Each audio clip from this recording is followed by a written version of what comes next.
The political temperature in America is hot, and it's running high. The question for us, really, that I think we're still trying to answer as a country is essentially this one. Are we a pluralistic democracy where everybody stands on equal footing before the law, or are we a kind of divinely ordained promised land for European Christians?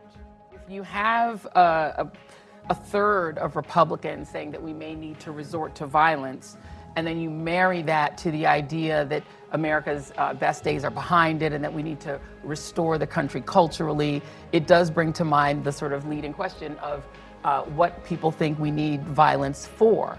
Bringing ourselves together when we've disagreed about solutions to common problems is quite different from having utterly different agendas and utterly different definitions of the word democracy.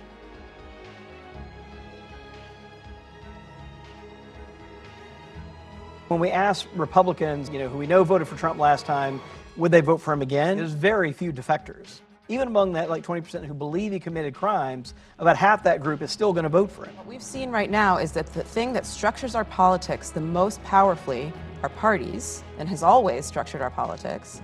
Our parties have taken two sides on that issue of pluralism. The idea of this once fringed belief of white replacement theory is now supported by around 40% of Americans.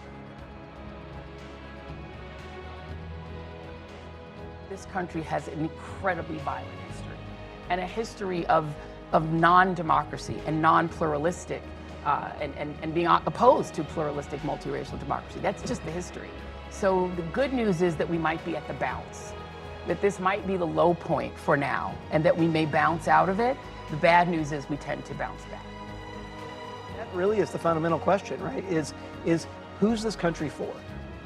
Who owns this country? Who are real Americans, right? That's really what these elections are about and what this data is really pointing us to.